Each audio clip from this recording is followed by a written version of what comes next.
Hello to the world! For today's video, samahan nyo naman kami sa mga kaganapan ngayong araw. Bago muna pala ang lahat, shoutout muna kay Sir Romel Alrid at kay Pastor Benji Gamuteya. Pinapakuha ko pala yan si Mr. ng kalamansi dahil gagawa ko siya ng kalamansi juice. Panay ba naman ang kanyang ubo? Dumagdag pa yung kanyang sipon. May iniinom naman siyang gamot pero parang hindi naman tumatalab sa kanya. Abay, grabe ba naman magmahal ang kanyang ubo at hindi siya maiwan-iwan. At nang makita niyang maraming bunga yung malunggay, ay pinitas na rin niya dahil nga yung iba ay hindi na pwedeng ulamin dahil nga matigas na. Tignan nyo nga yan oh, isang tangkay pa lang yan pero napakadami na. Ano kayang masarap na luto nito? Suggestion nga mga mare kung anong masarap na luto ng malunggay. Gusto ko rin sanang umakyat sa taas pero dahil nga may fear of heights ang mare nyo, pinabindyuhan ko na lang kay Mister. At ito na pala yung malunggay na pitas ni Mister oh, pagka dami-dami. At pinili ko na lang pala yung pwede pang ulamin dyan at yung matitigas na, itinapon ko na lang din. Kasi hindi naman na natin pwedeng ulamin yun dahil matigas na. At pagkatapos nga namin kumuha ng bunga ng kalamansi, naghiwa na lang pala ako ng mga 5 o 6 na piraso ng kalamansi at saka isa-isa kong piniga sa may baso at nilagyan ko rin pala ito ng kaunting tubig na maligamgam at kaunting asukal. At pagkatapos nga, binigay ko na rin ito kay Mister para mainom niya na. Pangiti-ngiti ka pa dyan ha, tignan nga natin kung makangiti ka pa pagkainom mo niyan. Oh, napaasim kilig ka no?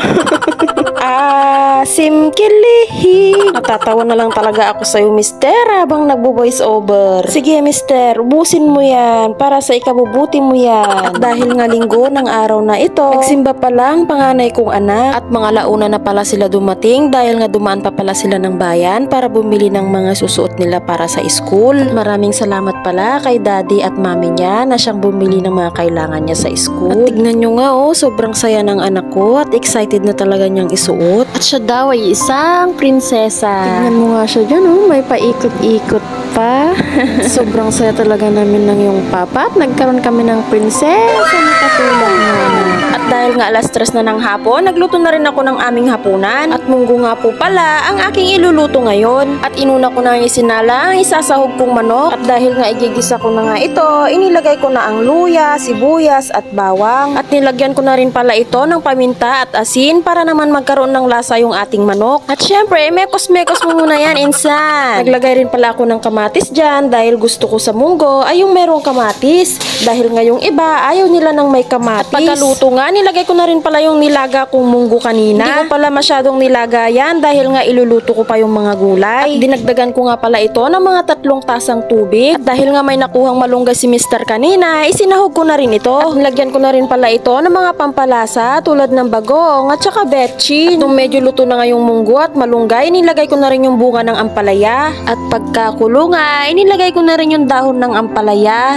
At ayan, goods na. At pagkatapos ko ang magluto, nagpaalam ang aking mag-aama na sila ay pupunta sa playground. Mag-aalas 5 na rin ang mga oras na ito kaya hindi na rin ako sumama. At dahil nga nakaidlip si Bunso at marami rin akong mga gagawin dito sa loob ng bahay. Tignan mo nga yung prinsesa ko dyan oh, excited. Pagkarating nga nila, ayan, sabak nga sila agad. Medyo matagal-tagal din nang sila ay huling na ilabas ng kanilang ama. Kaya naman sobrang excited nila at sobrang saya. Ay wala namang ibang kaligayahan ng mga batang yan kundi maglaro. Makita lang namin kayo ng papa nyo na masaya, ay masaya na rin kami. At tara mga mare, sabay-sabay natin silang panoorin habang sila'y naglalaro.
At magdidilim na nga nang sila'y makauwi. Mga 6:30 na nga ata ito. At paano ba yan mga mare? Hanggang dito na lang. Maraming salamat sa panunood.